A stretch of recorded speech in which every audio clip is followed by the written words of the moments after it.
guys? TurboCharged 51 over here. I hope you're having a splendid day wherever you are in the world.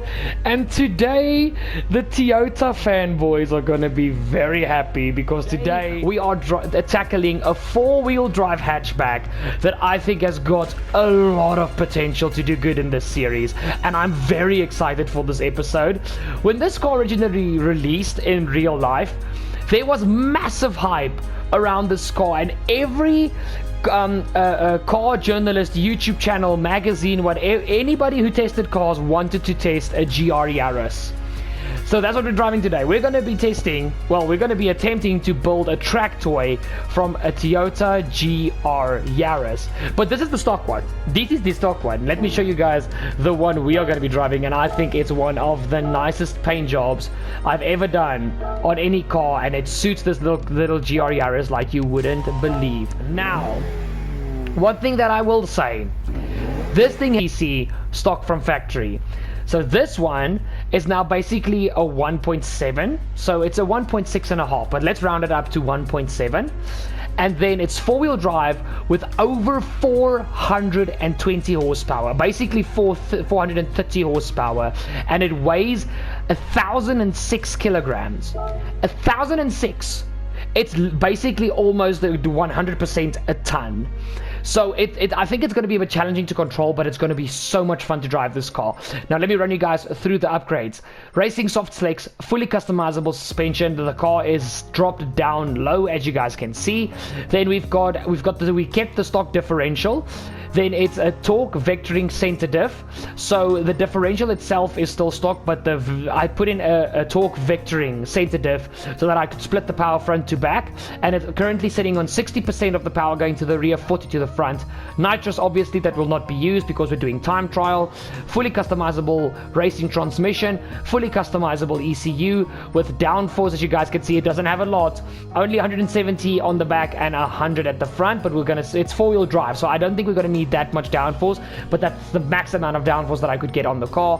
High RPM turbo with a strong anti-lag system, racing intercooler, racing air cleaner, racing exhaust manifold, racing brake system with slotted discs and racing brake pads, and then we've got a carbon fiber prop shaft with a racing clutch and flywheel. So it's almost 700 performance points. It's not the best car that we've driven so far according to the performance points, but it's going to be interesting. And I think this car has got a lot of potential to be like a Joker card in the series. And it's episode 8.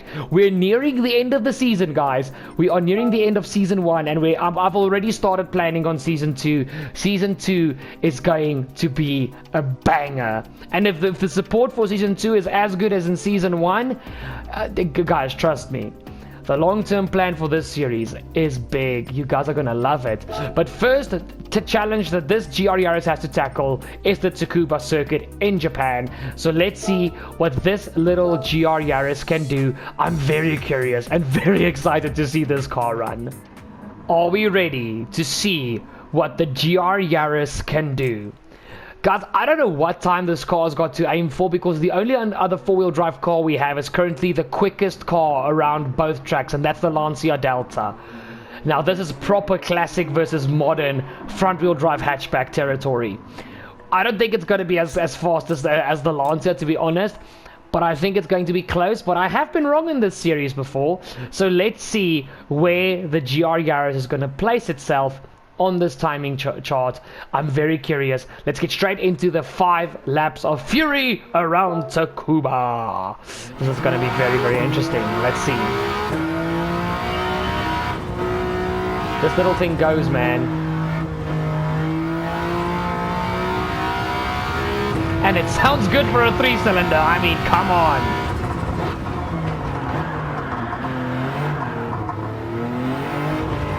Rear end does not like braking hard.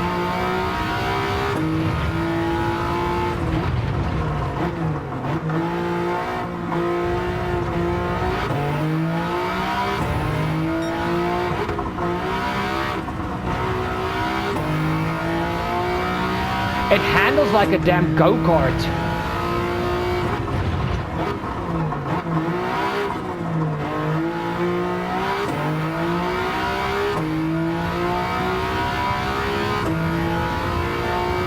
Okay, wow, this little thing is fast.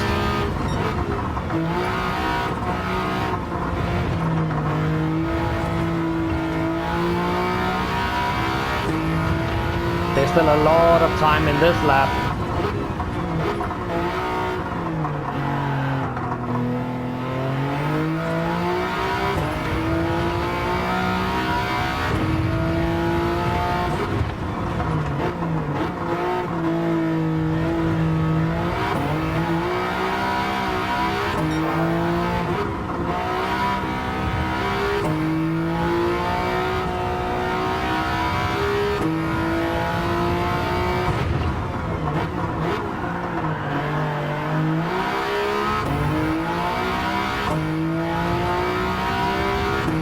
Wow, this thing's corner exits are incredible.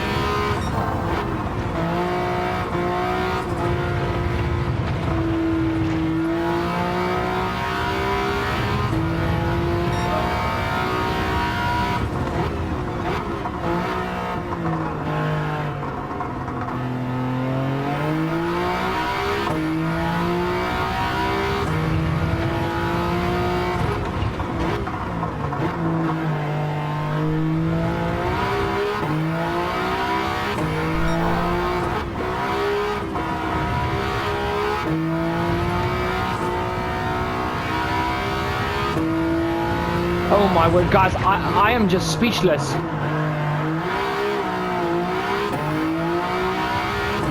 messed up that corner really bad. That mid corner I messed up really bad.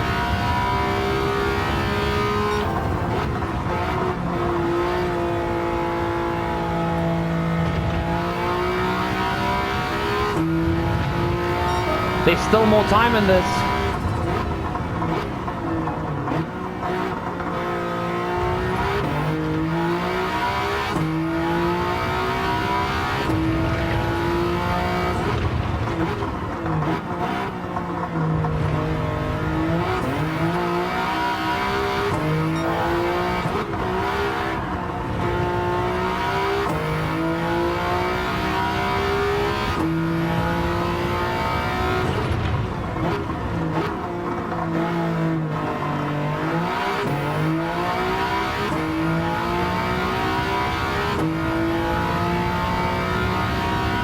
Oh my word.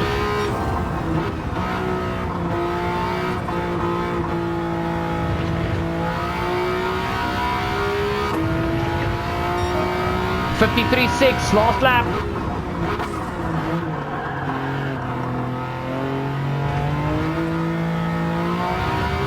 Nah, I messed up that forced corner stupidly bad.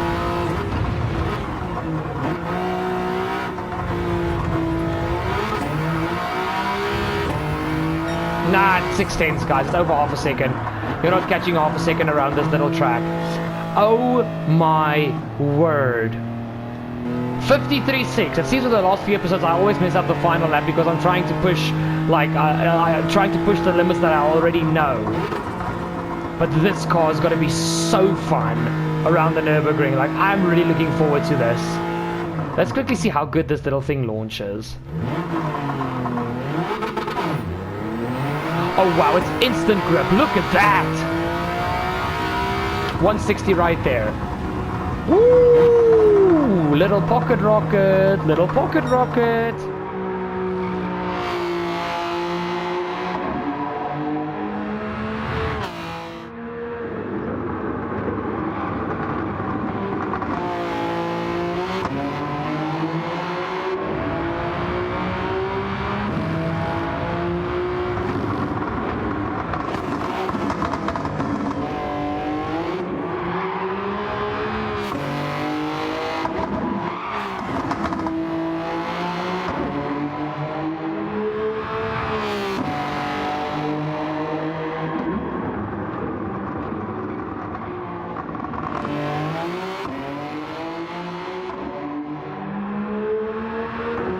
Wait a daggone minute, Sean.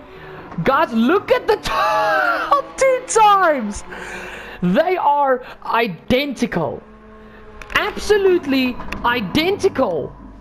53.620. How? How on earth? Like, this is now tied as the fastest car, but the only reason it is thrown into second place is because it's got a lower performance point stat. This bodes for a Nürburgring battle. And remember, the S2000 is not far behind them when it comes to the timing charts. Oh, this is going to be juicy. So without further ado, cue the Nürburgring. Yeah, boy. GR Yaris, are you ready to take on the Lancia at the Green Hell? I am flabbergasted by that previous result. The exact, like, identically the same time.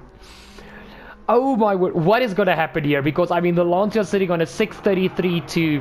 The Honda is only 2.8 seconds behind on a 6:36.0. Where is this Yaris going to place? Oh, this is going to be good. I hope it's just a one attempt. I really hope it is, because I want to get to the result as quickly as possible. Let's go. Come on, little Yaris. Let's see what you can do. 3-cylinder Fury.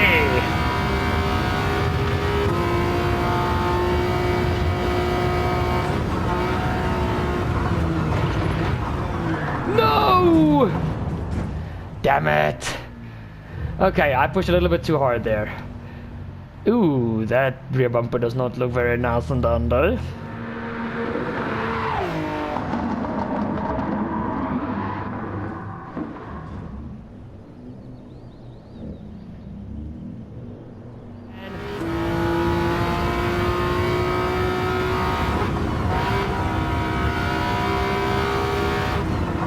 Oh! You guys saw that, right? It just dipped right under braking. Oh, man.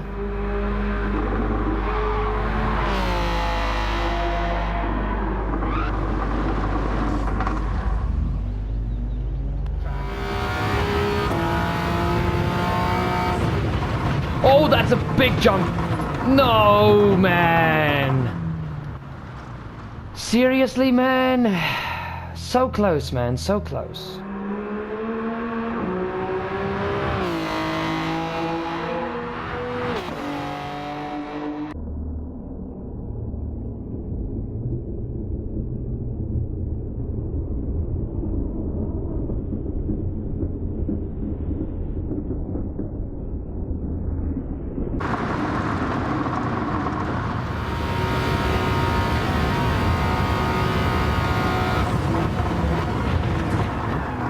Oh, I hit the barrier. No, no, no, no, no, man.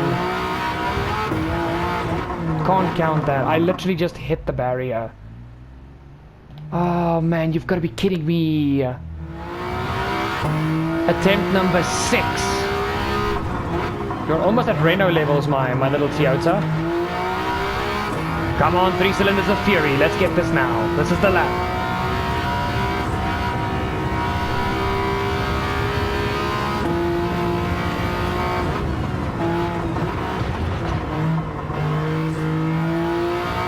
Good exit.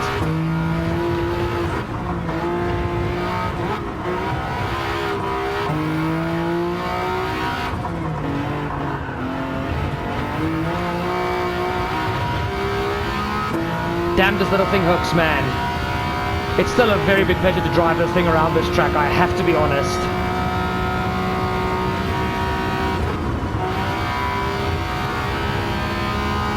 Hang on to it!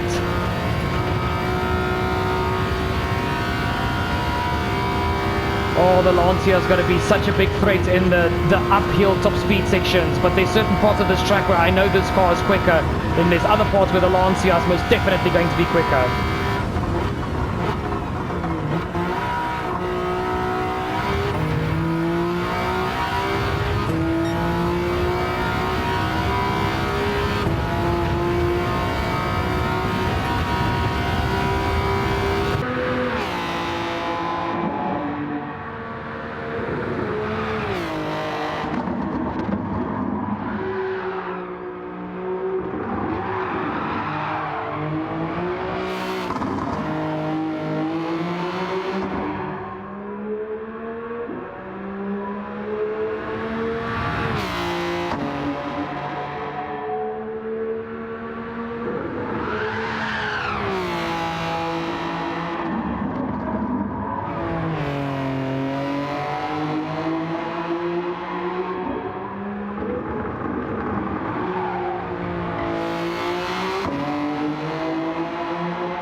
That was a big loss of momentum there.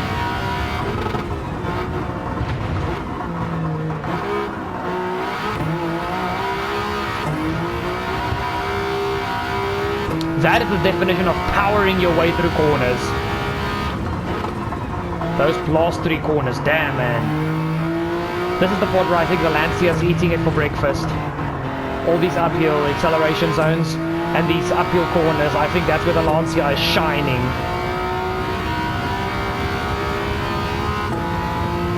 Come on, let's not be sloppy, Turbo.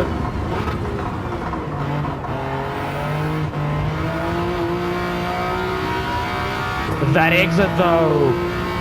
Ooh. And this is where the Lancia is going to eat it for breakfast, in my opinion. I'm not even going to select 6th gear because I honestly just think that it's just going to lose momentum.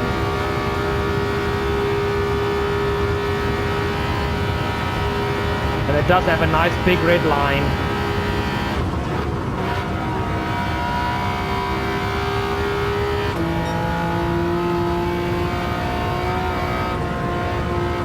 Ooh, little bit of a moment there.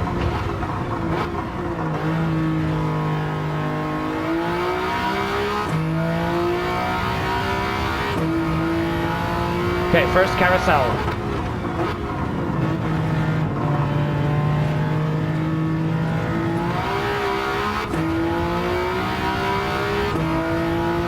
Oh wow, this little car feels good, man, and I'm enjoying this so much. Don't do a golf, Turbo.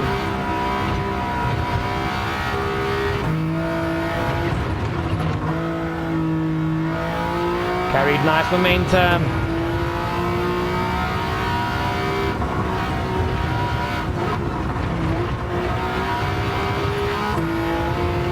Oh wow!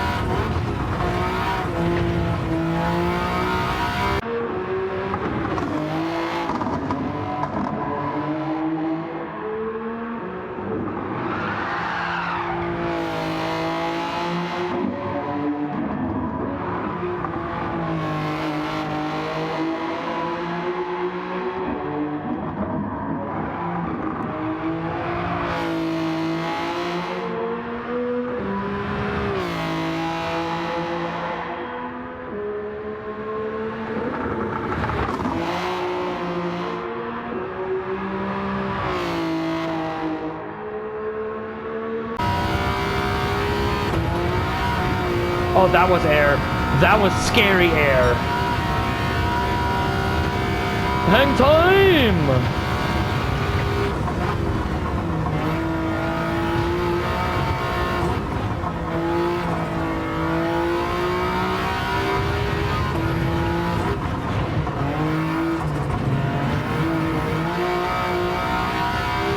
Okay, now, who's going to be the quickest one?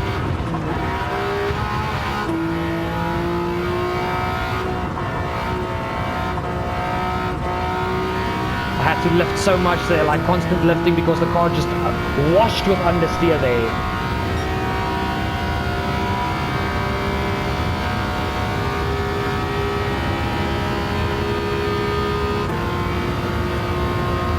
Will it accelerate up the hill? Come on. You did it in the first attempt. Will you do it in the second attempt? Come on. Yes, it will. Come on. Let's go, little Toyota.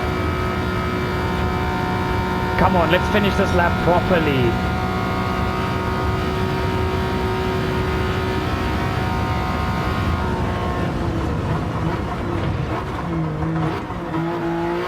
Oh, the rear end wanted to go there.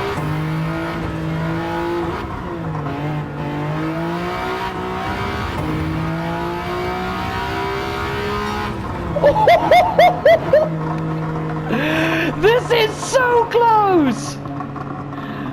Oh my word! 636.7. The last is a 636.0 if I'm not mistaken. 7 tenths around over 20 kilometers of Nürburgring.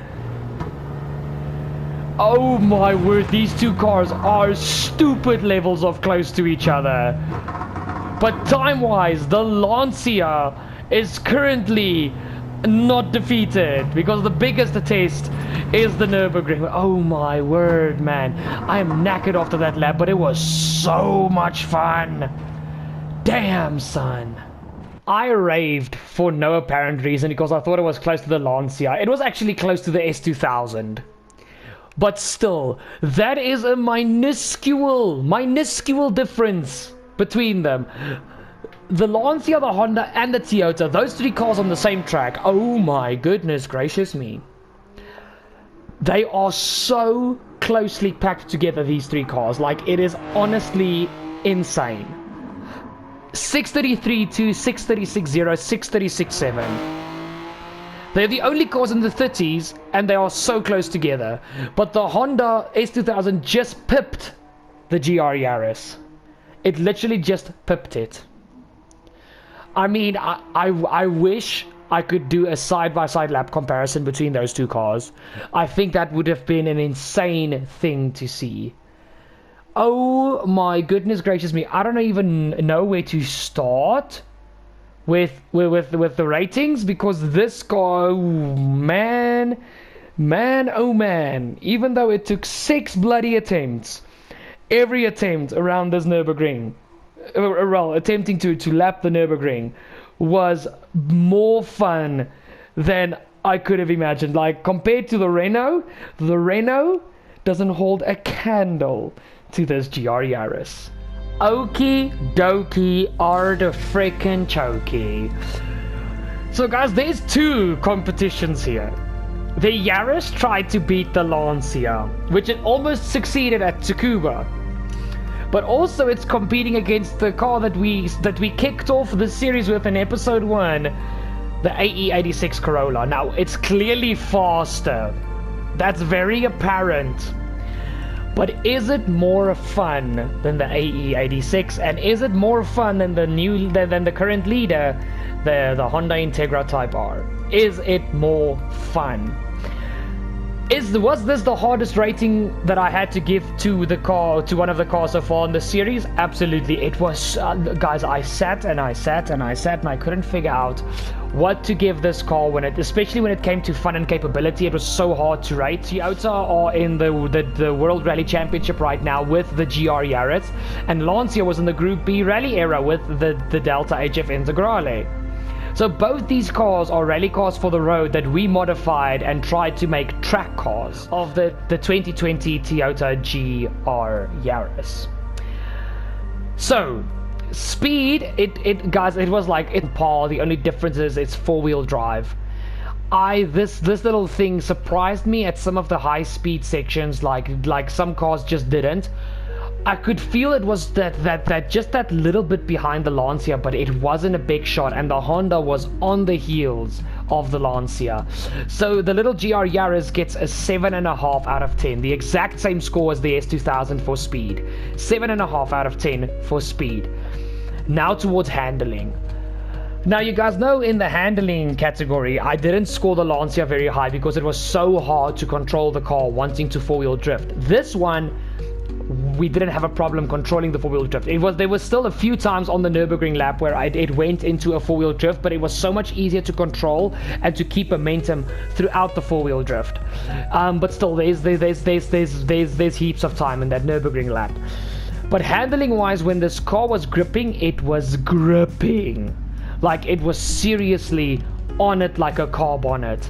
So for handling, the only other gripe I have before I score it, the only other gripe I have is for some other reason it's very twitchy under braking.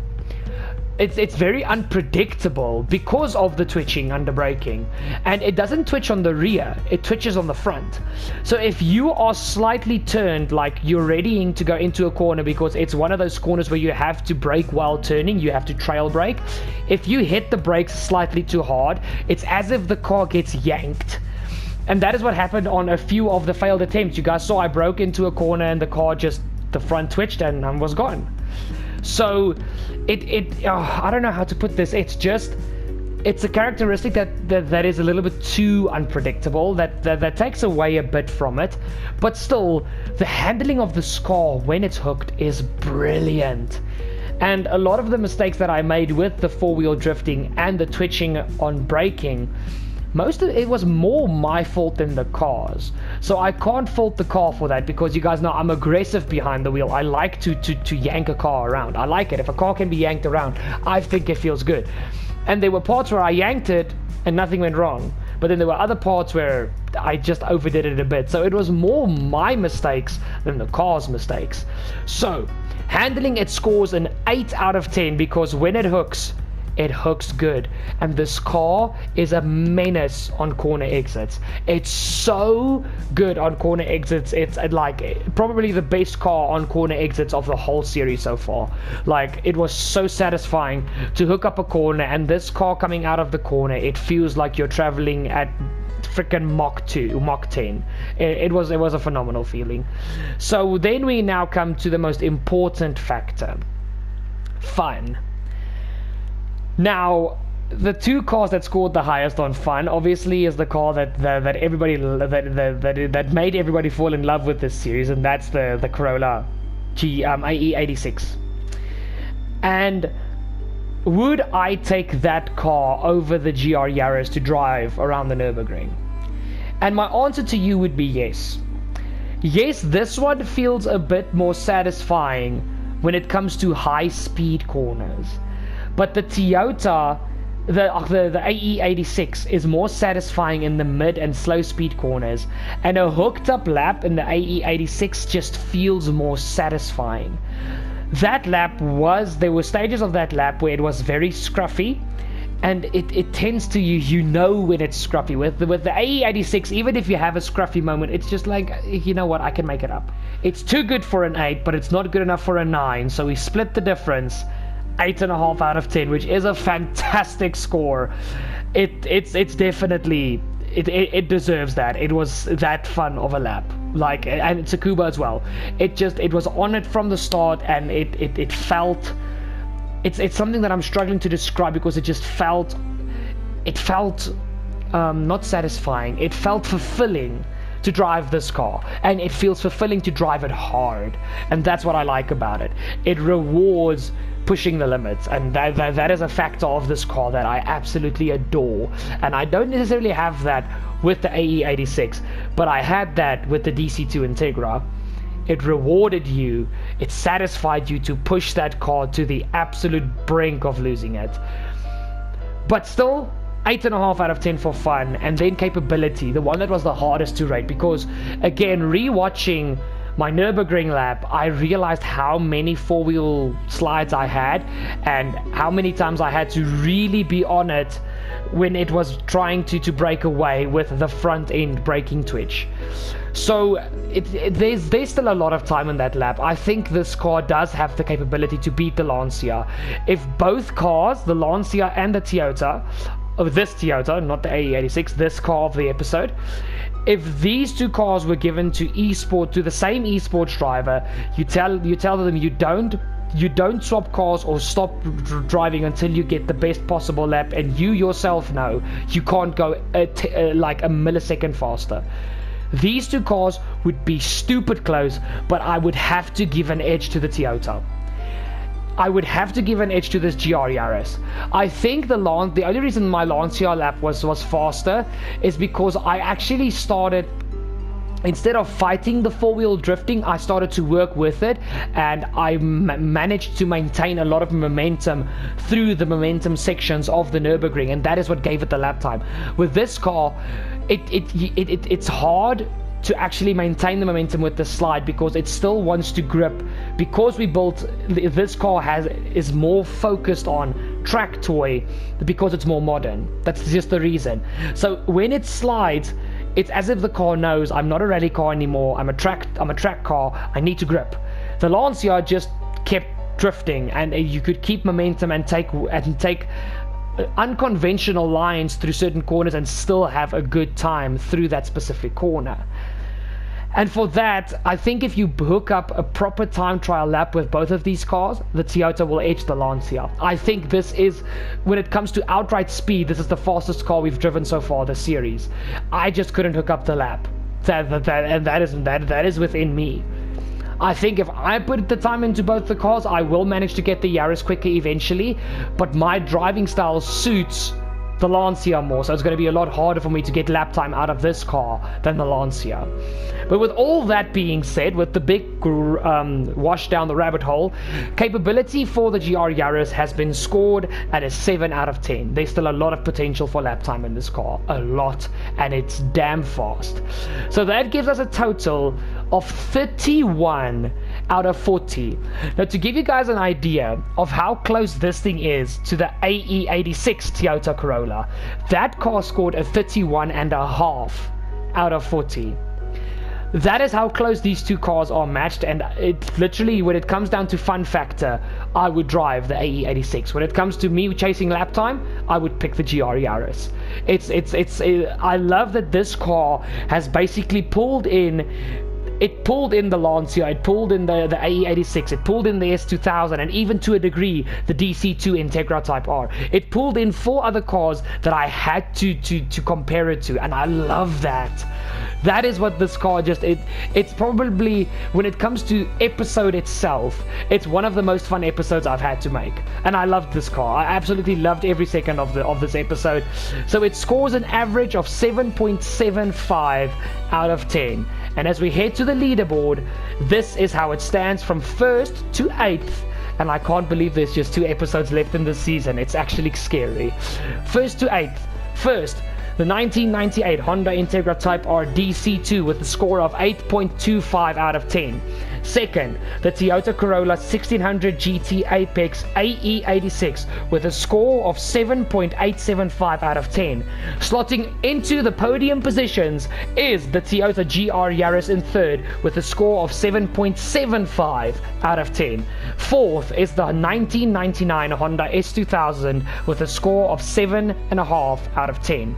Fifth is the 1991 Lancia Delta HF Integrale with a score of 7.5 out of 10. Sixth is the Mark 1 VW Golf GTI with a score of 6.5 out of 10.